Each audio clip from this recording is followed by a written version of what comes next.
Queridos amigos e amigas da sociedade, da Associação Espírita Chico Xavier de Passo Fundo. Mais uma vez estamos juntos, né, para conversarmos, né, sobre uma questão importante que vamos refletir neste momento. Mas antes, nós convidamos a todos, né, a elevar o nosso pensamento a Deus, nosso Pai, a Jesus, nosso Mestre, para darmos início à nossa atividade deste encontro. Deus, nosso Pai, neste momento, Senhor, estamos nos reunindo em Teu nome, em nome de Jesus, em nome dos mentores amigos que nos amparam nessas atividades, nesta casa de luz. Que possamos, Senhor, receber, através desses mensageiros, as vibrações de harmonia, de paz, de equilíbrio, que todos estamos necessitando.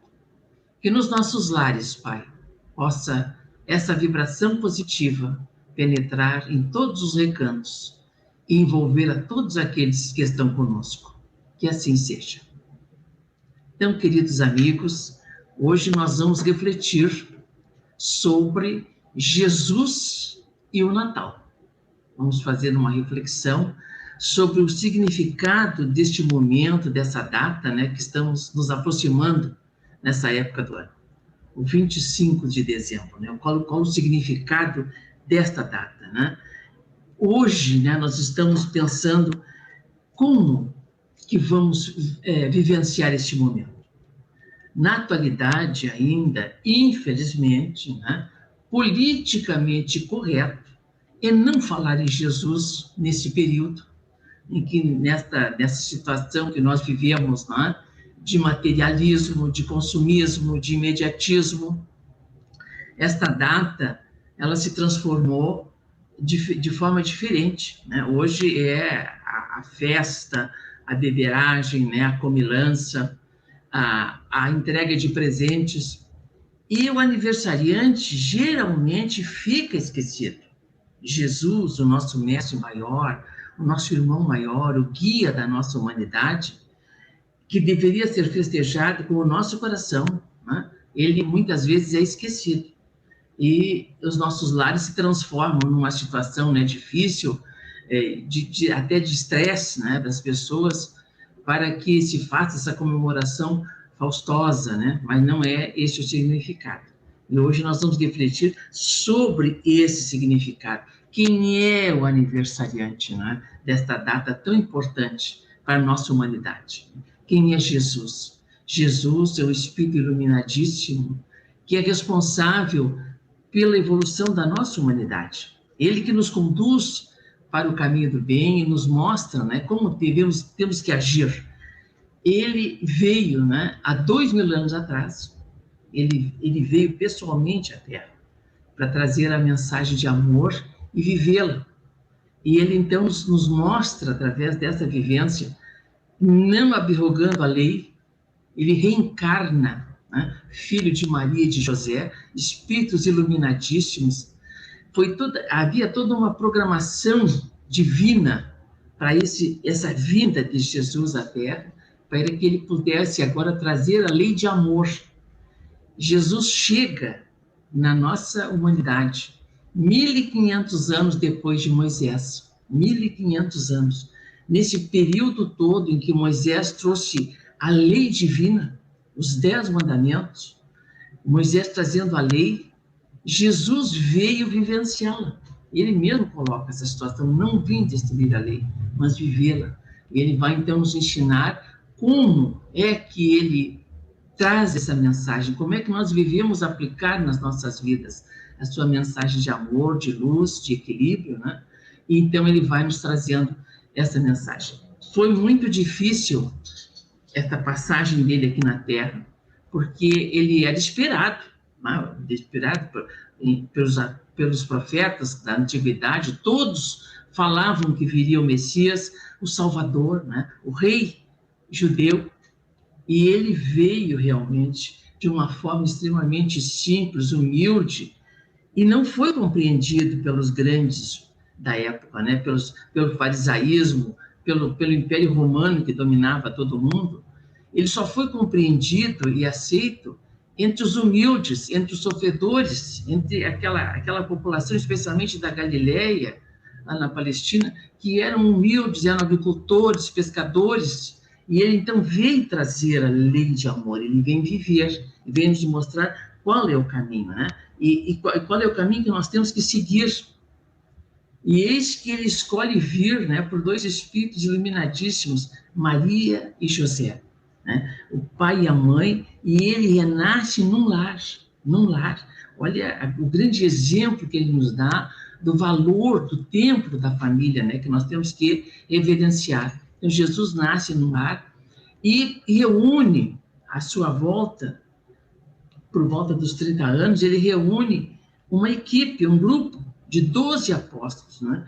E começa a trabalhar com eles, a ensinar como eles deveriam agir no futuro quando ele não estivesse mais junto. Como é que eles deveriam registrar todos aqueles ensinamentos, todos aqueles passos, né? Toda aquela vivência que ele viveu. E então Jesus, ele vai nos mostrar que a lei mosaica dos 10 mandamentos, ele vai reduzir em 2 mandamentos. Amar a Deus sobre todas as coisas e ao próximo como a si mesmo. Então, essa é a grande vivência do amor, né? É a nova ideia que ele vai trazendo, que Deus é Pai. Isso foi uma revolução na época, há 3.000 anos atrás. E até hoje nós estamos conseguindo entender vagarosamente essa mensagem extraordinária que Jesus nos dá, né? Deus é o nosso Pai, é o nosso Criador. E todos somos irmãos. Então, Jesus vai resumir os 10 mandamentos em 2. Amar a Deus sobre todas as coisas e ao próximo como a si mesmo. Vejamos que no Decálogo, né, de Moisés, os 3 primeiros mandamentos referiam-se a Deus, né? Amar a Deus, guardar o dia de sábado, né? Não pronunciar o nome de Deus em vão. Depois vinha o 4º mandamento, honrar pai e mãe. Após a divindade vem o pai e a mãe, esses 2 espíritos que nos recebem aqui na encarnação, né? E depois, então, Moisés trouxe os 6 mandamentos seguintes, que é não matar, não adulterar, não prestar falso testemunho, não invejar o que o outro tem, quer dizer, mostrando os nãos, como não deveríamos fazer, como é que é a lei. E Jesus resume esta lei em 2. Amar a Deus sobre todas as coisas e o próximo como a si mesmo. E foi deixando essa mensagem, foi deixando essa vivência, foi mostrando para as pessoas da época como é que se vive a lei de amor. E entre esses 12 apóstolos, ele deixa essa situação toda registrada, né? Mas ele percebeu que para que essa ideia se divulgasse, não ficasse só entre os judeus, que até pela casta superior ele não foi aceito, né? Ele vai trazer à baila, né, o nosso irmão, também um irmão maior, que é Saulo, que na verdade Paulo de Tarso, né? E Paulo que vai então, ele necessitava desse espírito, dessa força, dessa inteligência, dessa cultura de um Paulo, de um Saulo, né, que era um cidadão também romano, tinha cidadania romana, e ele, então, esse judeu, doutor da lei, começa de início a perseguição dos cristãos, né, e faz até o martírio de Estevão é comandado por ele.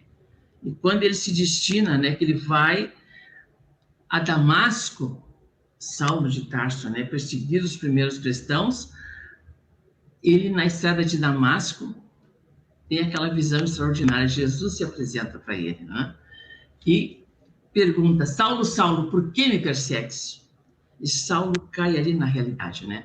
Aquele egoísta, aquele homem intransigente, né? Rigoroso em relação à fidelidade a Moisés, ele cai por terra, fica cego, né? E vai fazer então o seu trabalho. E aí é que começa também a divulgação de todos os seus ensinos através desse espírito que depois se transformou em Paulo, né? Para divulgar por toda a humanidade a mensagem extraordinária de Jesus, a mensagem que ficou registrada, né, nos evangelistas, nos 4 evangelistas. Então, Saulo vai pregar para o mundo externo também, né? Não vai ficar um ensinamento restrito ao povo judeu, vai para a humanidade conhecida da época. E Saulo percorre vários caminhos, né, da humanidade. Mas esses primeiros desafios de Paulo, ele tem que vencer a ideia dos apóstolos de Jesus, que não tinha que ficar, né, aquele ensinamento só entre o povo judeu, mas que deveria ir, né, para os outros povos, né? Paulo pediu licença, né, aos apóstolos, a Pedro, a João, a Tiago, né, e os demais apóstolos, para que ele pudesse pregar, né? E Paulo foi criando várias igrejas no mundo conhecido da época. Ele escreveu várias cartas, alguns apóstolos também deixaram cartas que estão no Novo Testamento, né? E aí começa a história, né, a vivência do cristianismo. Nós podemos lembrar nesse momento, que nesse espaço de 2000 anos que nós estamos vivendo, nós provavelmente, todos nós que estamos aqui reunidos, discutindo sobre essa questão, nós, no mínimo, cada um de nós reencarnou 10 ou 11 vezes, no mínimo.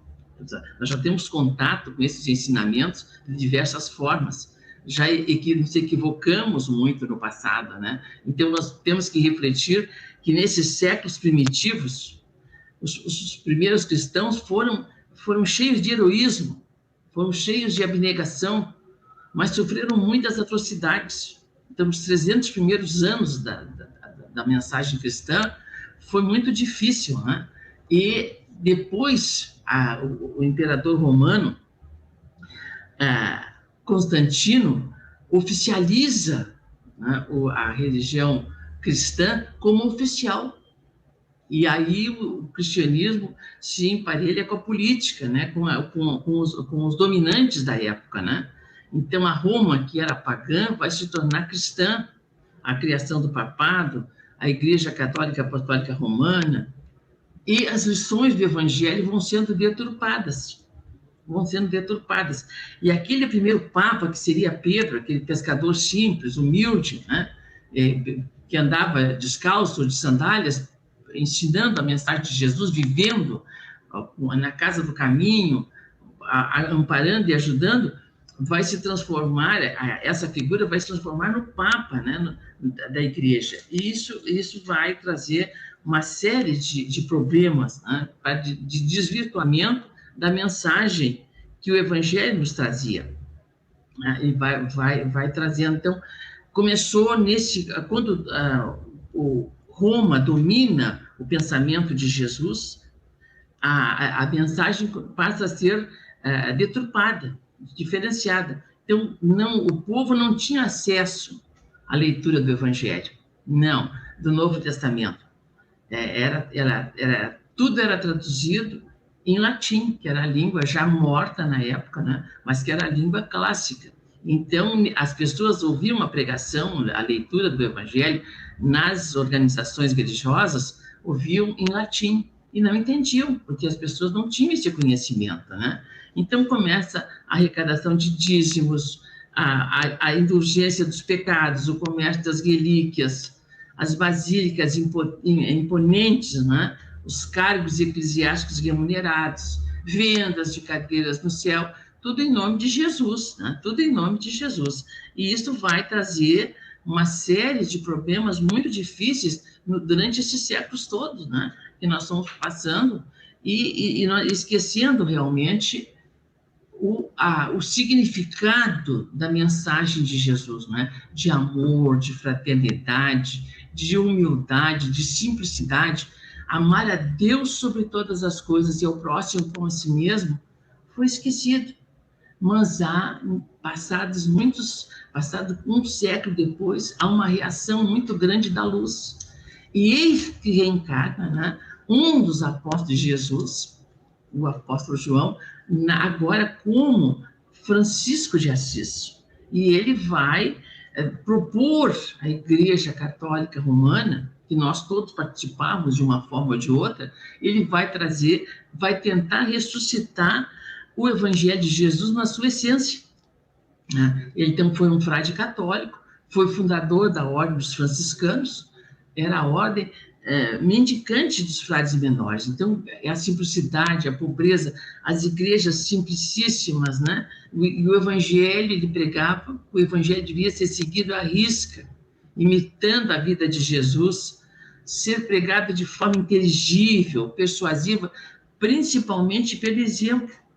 E Francisco de Assis vai se dedicar aos pobres, vai amar todas as criaturas, como ele tinha aprendido com Jesus como apóstolo, né? Então, ele vai ser um exemplo de vida, de dedicação ao próximo, né? Ele vai a Roma, ele conversa com o Papa, com toda aquela equipe, né, de eclesiásticos, trazendo a sua mensagem, e deixou esse legado para a humanidade, né? Mas não foi muito bem compreendido posteriormente, né? E continua essa pregação equivocada do Evangelho, né? Sem as pessoas terem acesso direto. E se festejava o Natal, mas tudo dessa forma equivocada muitas vezes, né? Sem o sentido profundo da mensagem de Jesus.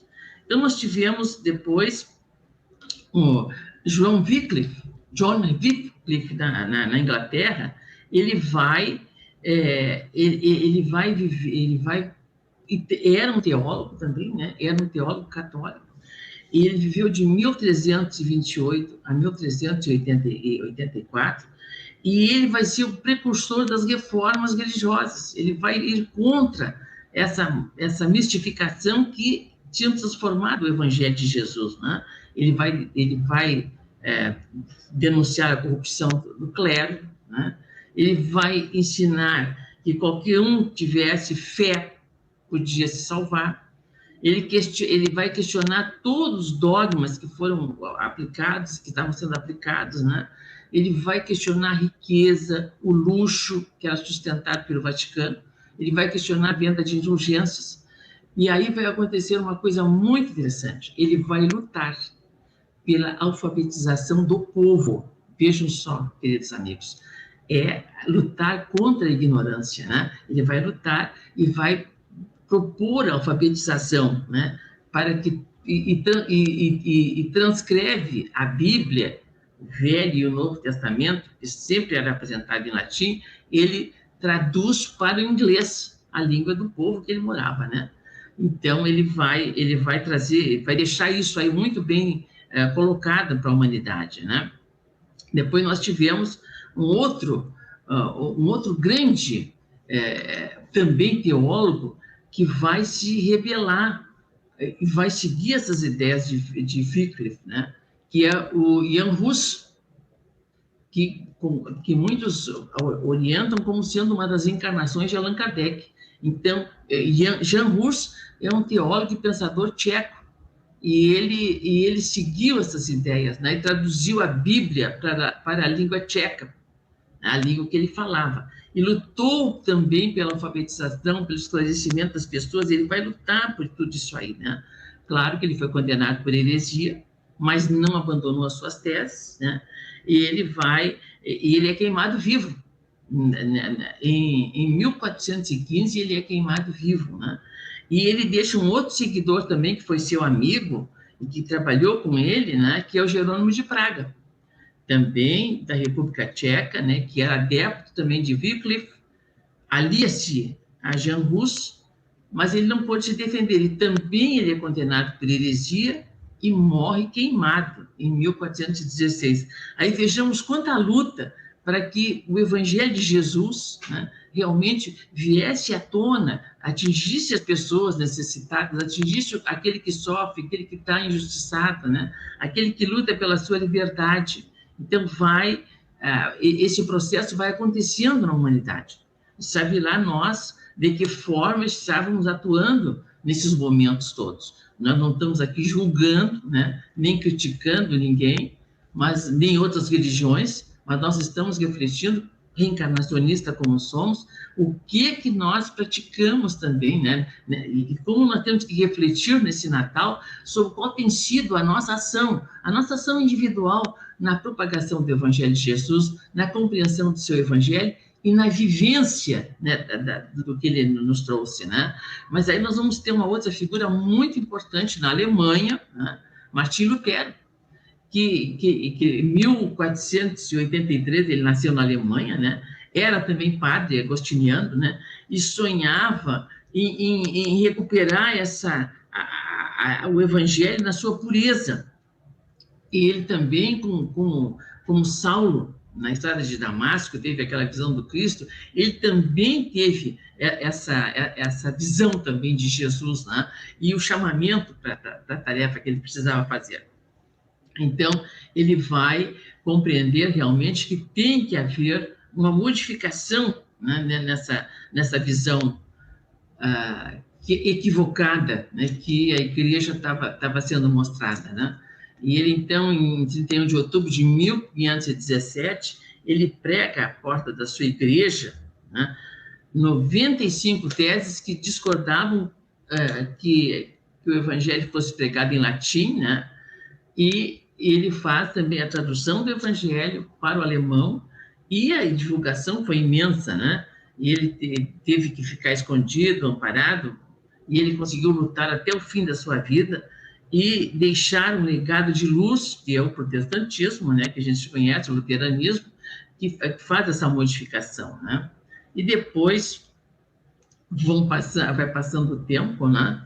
E nós vamos ter a figura extraordinária, vejo, né, em 1857, a figura extraordinária de Allan Kardec, que ao receber esse apóstolo de luz, o codificador da doutrina espírita, né, ele ao receber essa incumbência, ele já veio para fazer essa tarefa, né, específica, um apóstolo de Jesus também, e quando ele está organizando o Livro dos Espíritos, né, na questão 625, ele faz uma pergunta, né? Ele faz uma pergunta à espiritualidade, né? Qual o tipo mais perfeito que Deus tem oferecido ao homem para lhe servir de guia e modelo? E qual foi a resposta que ele recebeu? Jesus. A menor resposta das 1019 questões que ele lança no Livro dos Espíritos. Volta de novo a figura de Jesus, né? Jesus é realmente o tipo mais perfeito que Deus tem nos oferecido e que nos serve de guia e modelo. Então, essa questão certamente ficou fervilhando na cabeça, né, do nosso codificador da doutrina espírita por muito tempo. Então, Allan Kardec lança o Livro dos Espíritos, numa primeira edição, no ano seguinte, esgotado, ele lança a segunda edição, já aí se completa, né, com as 1019 questões, e, em seguida, um ano depois, ele lança o Livro dos Médiuns, que é a obra que vai explicar também a parte científica da doutrina, essa comunicabilidade dos dois planos, que é a base, né, do ensinamento, inclusive, de Jesus. Porque quando Jesus fala com Pedro, né, com os apóstolos, né, quando ele pergunta para os apóstolos, num dos momentos que ele estava com seus apóstolos lá em Nazaré, ele pergunta, né, para eles, quem diz o povo que eu sou? Aí uns dizem que é Elias, que é esse, que é aquele. E aí Pedro diz, não, tu és o Filho de Deus vivo, que veio nos trazer esclarecimento. E aí Jesus aponta para Pedro e diz, Pedro, tu és pedra, e sobre esta pedra erigirei a minha igreja. A pedra que ele referia-se era a mediunidade de Pedro. Pedro trouxe a revelação realmente ali entre os apóstolos sobre quem era Jesus. E Jesus esclarece, então, que era sobre essa pedra que seria erigida a sua igreja. E vejam que é a mediunidade. Então, vejam que Allan Kardec teve todo esse cuidado, né, de fazer essa indagação à espiritualidade, essas questões todas que compõem o Livro dos Espíritos, que, na verdade, reúnem 4 livros na sua essência, né? E depois Kardec desmembra no Livro dos Médiuns, trabalhando como é que se dá essa lei, né? Como é que é essa pedra, e não é Roma, não é um edifício, não é um templo, né? A pedra é a mediunidade. E Kardec, então, depois de ter lançado o Livro dos Médiuns, o Livro dos Médiuns, ele se preocupa, agora que eu tinha deixado a base pronta, o Livro dos Espíritos e o Livro dos Médiuns, ele se preocupa com essa questão, né? A questão 625 e o Livro dos Espíritos. E ele vai pesquisar profundamente nos evangelhos de Jesus, nos 4 evangelistas, né? Ele vai pesquisar.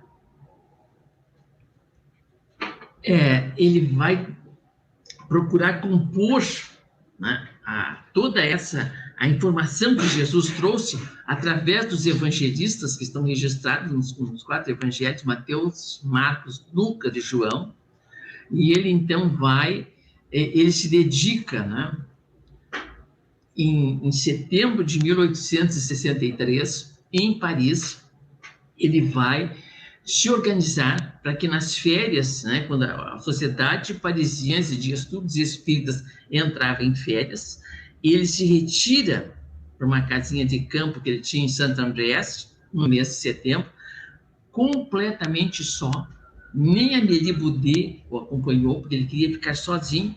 Ele trabalhou em absoluto sigilo, ele trabalhava 16 horas por dia estudando o Novo Testamento, né?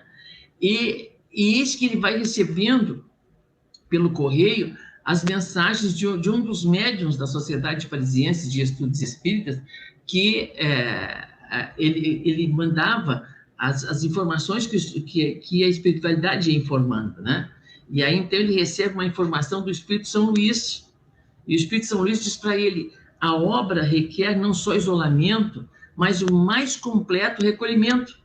O Espiritismo dará um passo à frente no rumo da aplicação, quer dizer, a vivência do Evangelho, né? Então, o livro ficou pronto naqueles 30 dias que ele passou de setembro lá, em Santo Andrés, uma cidadezinha mediterrânea, do Atlântico, né? Limite do Atlântico, perto de Paris. Então, o livro, Kardec vai, já quando retorna das férias, o livro já estava pronto, já estava manuscrito, pronto, né? Então, mas ele aguardou a ordem para editá-lo. E o livro vai ser só editado em abril, vai ser lançado o livro, né? Quando a doutrina, abril de 1864, quando a doutrina completou 7 anos. Ele chega nas livrarias, o livro vai chegar nas livrarias e vai causar um impacto imenso na religião. Então. Mas como é que Kardec organiza esse trabalho, né? Como é que ele organizou? Ele explica isso na introdução do Evangelho segundo o Espiritismo, né? Ele vai estudar as matérias contidas nos 4 evangelistas, ele vai estudar profundamente e vai dividir todas essas matérias que compõem os 4 evangelistas, né?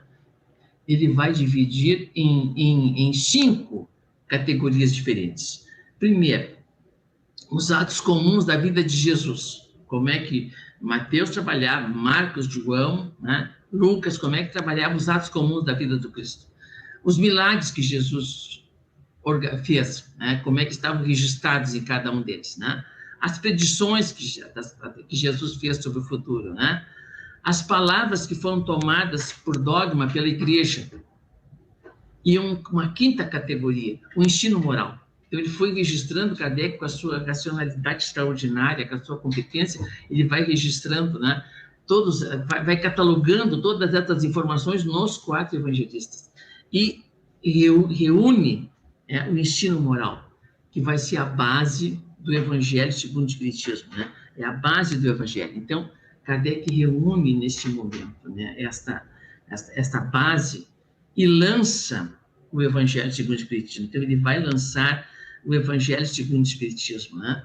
E ele vai nos dizer o seguinte, o próprio Allan Kardec, né? ensinar os homens a descobrir o reino de Deus em si próprios e por ele se orientarem. A missão do Espiritismo é precisamente essa: esclarecer, iluminar a mente do homem, de modo que ele descortine com clareza o roteiro que o conduzirá à realização do destino maravilhoso que lhe está reservado. E esse destino está mostrado por Jesus. Jesus nos oferece o roteiro no seu Evangelho de luz, né? Jesus é que mostra, vem nos trazer esse caminho. E a data que nós comemoramos, o Natal, é a reverência a Jesus, a esse mentor extraordinário de luz, né? Que veio nos mostrar o caminho. Jesus veio viver a simplicidade, o amor, o potencial extraordinário. É no espírito iluminadíssimo, um magnetismo extraordinário. Por isso que ele curava as pessoas, aqueles necessitados. O cego voltava a ver, o mudo a falar, né? O paralítico a caminhar, as pessoas que estavam em sono cataplético, né? Ele acordava, ele voltava à vida, parecia assim que ressurgia. Mas Jesus vai nos mostrar, também falando com muita clareza, que é preciso nascer de novo, senão não se entende a justiça divina, né? Senão a gente não consegue entender o significado, né, da justiça de Deus. Jesus, então, vai trazer no seu Evangelho, através do ensino moral, toda essa construção de conhecimento que nós precisamos ter. Jesus vai combater a ignorância das leis divinas. Ele vai trazer a explicação clara, a vivência clara, né, do amor. Então, a primeira palavra, né, que se destaca no Evangelho de Jesus e que Kardec destaca no Evangelho segundo o Espiritismo é justamente esta: o amor. É a vivência do amor, né? A vivência da fraternidade, da irmandade, né? Como sendo Deus nosso Pai, todos nós criados por Deus somos todos irmãos. Mas cada um de nós, e Jesus explicava isso junto aos seus discípulos, aos seus apóstolos e aquele povo que o seguia, né? Todos nós estamos em etapas diferentes. Então, tem uns que já estão mais evoluídos, a compreensão fica mais facilitada, outros ainda não. Quando Jesus escolhe os 12 apóstolos, é óbvio que esses espíritos já estavam preparados na espiritualidade, vieram sendo encaminhados para fazer esse trabalho junto ao Mestre, né? Tinham ligações profundas com Jesus. O mesmo acontece com Paulo de Tarso, né? Paulo de Tarso, que de princípio tornou-se o inimigo de Jesus, mas quando ele cai em si, cai na realidade, com todo aquele conhecimento que ele tinha, ele se dobra a esse conhecimento, né? Ele se dobra a essa ação de Jesus. Ele vai estudar os manuscritos que os apóstolos já estavam escrevendo, né? Os manuscritos especialmente de Mateus, né? De Lucas, e vai se dando conta realmente do que ele tinha que fazer. Ele era um espírito preparado para divulgar o Evangelho de Jesus, como ele devia ser divulgado, né? Então, ele vai nos mostrar esse caminho. Então, o que fazer no Natal, né? Como é que nós vamos comemorar o Natal? Como é que nós vamos comemorar essa data extraordinária? É no afã, no estresse de buscar presentes, de fazer compras, perdendo muitas vezes o equilíbrio, a harmonia, a tristeza por não ter recursos, né? Como uma vez nós vimos uma mãe numa loja que ela chorava porque ela não podia comprar a boneca que estava ali, né, para sua filhinha, ficar tão feliz, mas ela não podia comprar aquela boneca. Mas isso não é o importante, né? O significado do Natal, nós precisamos trazer esse verdadeiro significado para a nossa criança, para o nosso jovem, para o nosso adolescente, e mostrar o verdadeiro sentido que essa data tem, que é a vinda, né, desse mentor extraordinário, responsável pela nossa evolução, pela evolução da nossa humanidade, e é a ele que nós temos que reverenciar. Então, a gente faz um trabalho muito interessante nas escolas de educação infantil, com plantação de histórias, e a gente vai trabalhando com a criança nesse momento do Natal, nas histórias que a gente vai contando, E entre essas histórias, no final, a gente conta a mais linda história. Então, a gente conta para as crianças a história do nascimento de Jesus, a história da estrela brilhante que brilhava, dos 3 reis magos que vieram do Oriente para visitar aquele espírito de luz, né, que eles tinham percebido, astrônomos que eram inteligentíssimos, estudiosos das leis divinas de outros países, né, lá do Oriente, e vieram seguindo aquela luz. Jesus veio amparado por uma potência de espíritos iluminadíssimos, ele veio com essa programação específica. Então, aquela luz se refletia para essas pessoas que tinham a sensibilidade de perceber a influência da espiritualidade superior no mundo físico, né? Então, a criança, quando ouve a história de Jesus, a mais linda história, a criança se comove. Nós tivemos a oportunidade, agora, recentemente, de trabalhar com as crianças da escola Amigo Germano, e trabalhando com elas a história de Jesus, mostrando a extraordinária ação de Jesus, o amor de Jesus pelas crianças, né? Deixai vir a mim os pequeninos e não os impeçais. E a gente vai vendo a reação que a criança tem de perceber que esse espírito iluminado, amoroso, adora as crianças, né? Quer conduzir as crianças para o bem. E no final da contação da história, nós tínhamos organizado uma cena, né, em que 2 atores, né, espíritas queridos do nosso coração, evangelizadores, viviam Maria e José recebendo Jesus. E a criança, então, depois de ouvir a história, ela tinha o impacto daquela cena. E ela podia, então, interagir com aquele momento, com Maria, com José, com Jesus nenê, pegar no colo. A felicidade da criança, né, neste momento, o quanto ela ficava, as crianças foram se interagindo com aquele momento, né, e compreendendo que nós não podíamos deixar passar o verdadeiro significado do Natal, né, que é esse significado extraordinário de luz, né, desse espírito iluminado que veio trazer o esclarecimento, veio nos mostrar o caminho e veio nos trazer realmente por exemplo, o Sermão da Montanha, né, que é onde Kardec mais se baseou para organizar o Evangelho segundo o Espiritismo. Né? Vários capítulos do Evangelho segundo o Espiritismo estão baseados, né, em Mateus, né, no capítulo 5º, 6º, 7º e 8º de Mateus, onde está o Sermão da Montanha. Kardec vai retirando dali o ensino moral. E trabalha toda essa questão da moralidade, do ensino de Jesus, de uma forma muito clara. Primeiro, Kardec vai selecionar, né, a mensagem evangélica que trabalha sobre aquele tema, ou a imortalidade da alma, ou é a reencarnação, ou é a lei da caridade, né, ou do amor, enfim, a prece, ele vai retirando dos evangelistas e traz para o capítulo do Evangelho. Depois ele faz o comentário. E isso nós estudando, por exemplo, o Evangelho segundo o Espiritismo, nós vamos compreendendo toda a essência desse ensinamento, né?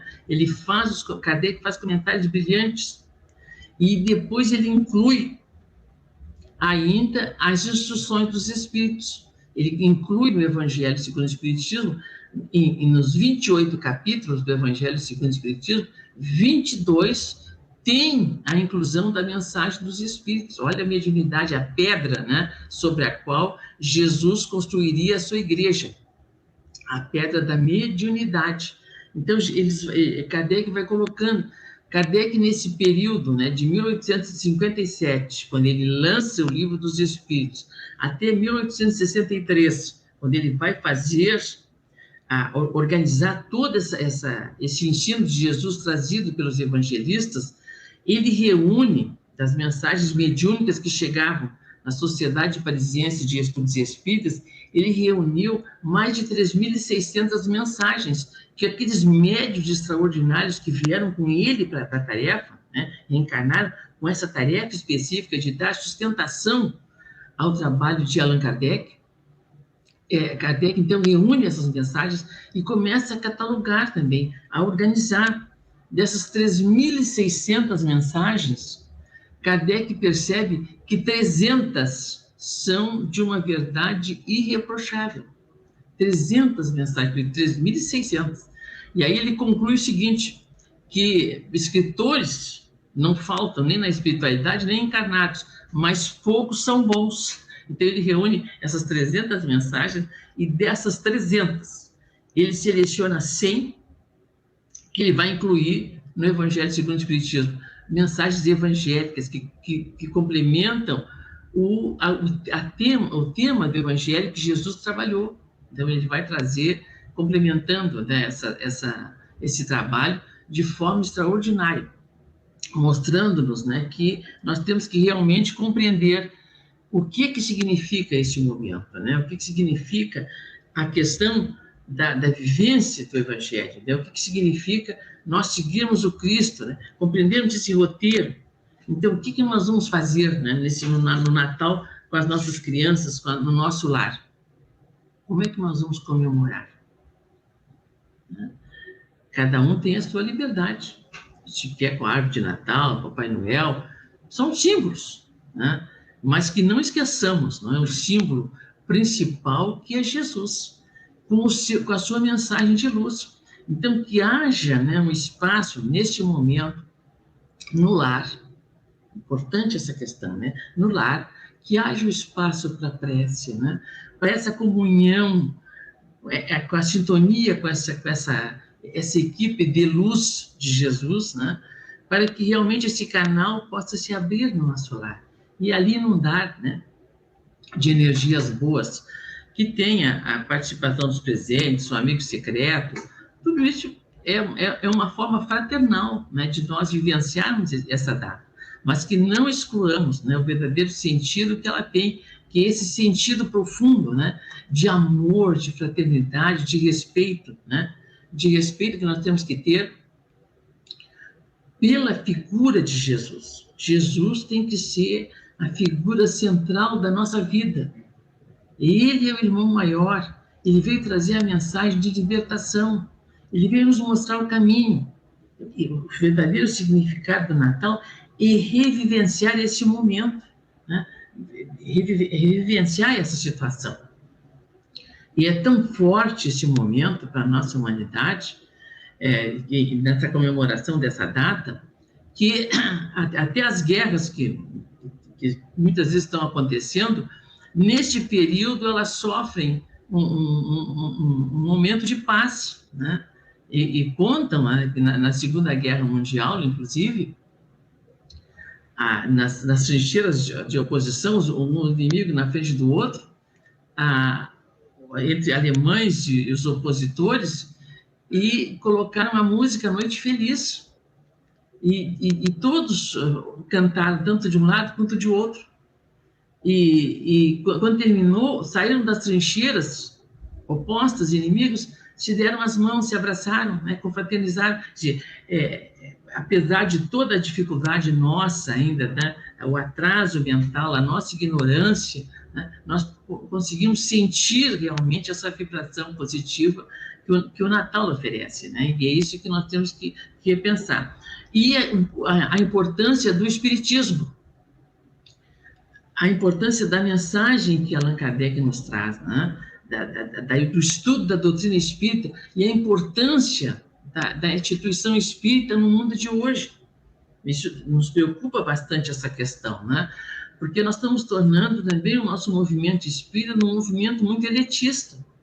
Quando Jesus veio para as massas, para o sofredor, para aquele que precisa, que está angustiado, que está injustiçado, que está espoliado, é para as massas que Jesus veio. Por isso que Kardec diz que o momento final, né, o Espiritismo terá atingido o seu objetivo quando chegar nas massas. Não é que todos vão ser espíritas, mas as pessoas vão entender a lei divina pela explicação profunda, né, que o Espiritismo traz, porque ele se baseia justamente desde a revelação de Moisés, a revelação de Jesus, E agora, né, a concretização dessa mensagem de luz, Kardec traz de novo o Evangelho, na sua verdadeira essência. E nós temos uma obra extraordinária de luz, que é o Evangelho segundo o Espiritismo. Claro, além do Livro dos Espíritos, Livro dos Médiuns, Teu Inferno, a Gênese, né? É uma pleia de luz, um Pentateuco extraordinário que liberta da ignorância. O grande processo nosso, né, espírita, é justamente trabalharmos a libertação da nossa ignorância sobre a lei divina. Então, a proposta, né, que no Natal a gente possa refletir, né, sobre a libertação que este conhecimento nos traz, possamos nos sentir mais leves, mais equilibrados, né, rompendo com os nossos equívocos, com os nossos erros, né, com a sintonia negativa com a espiritualidade ainda atrasada, e possamos refletir sobre a mensagem amorosa que Jesus nos traz, né, e não nos iludir com as coisas do mundo, né, com essa glória vã, né, esse imediatismo, esse consumismo que nos afasta do verdadeiro sentido da vida. Então, que o Natal faça que surgir, né, nos nossos corações esse verdadeiro significado da vida. É isso que nós necessitamos muito nos dias de hoje, né? É perceber o verdadeiro significado que a vida tem, que Deus nos oferece na encarnação, né? A importância da nossa família, da convivência equilibrada e fraterna, do aceitar uns aos outros, né? Mas nos ajudar também a esclarecer, a estender a mão àquele que precisa, a dar o conselho, né? A mostrar o caminho. Esta é a proposta realmente de Jesus, né? É a proposta da doutrina espírita, que possamos abrir, né, as nossas instituições espíritas também, até na orientação em que o Chico Xavier nos trazia, né? Que a casa espírita não pode se afastar do Evangelho de Jesus, não pode se afastar. E Kardec fez um trabalho extraordinário no Evangelho segundo o Espiritismo, né? O estudo dessa obra é importantíssimo para libertar a criatura da sua ignorância espiritual. Então, que Deus nos ajude, que tenhamos todos um feliz Natal, né? Um Natal com muita reflexão, com muito amor, né? Com vibração muito positiva para a nossa humanidade, com sintonia com toda essa equipe de luz, essa pleia de espíritos harmoniosos, que Jesus nos oferece, né, para que a gente possa viver com mais equilíbrio, com mais harmonia, com mais leveza, né, com mais calma, percebendo o verdadeiro sentido que a vida tem, né? Que Jesus nos ampare. Que neste momento, né, a sua harmonia, a sua paz, a sua luz chegue até os nossos corações, né, nos envolva, e que nós possamos viver essa data, né, de dezembro, com vibrações muito elevadas, né, de equilíbrio, de harmonia, sentindo em todo o nosso ser a paz que emana de Jesus. Muita paz a todos.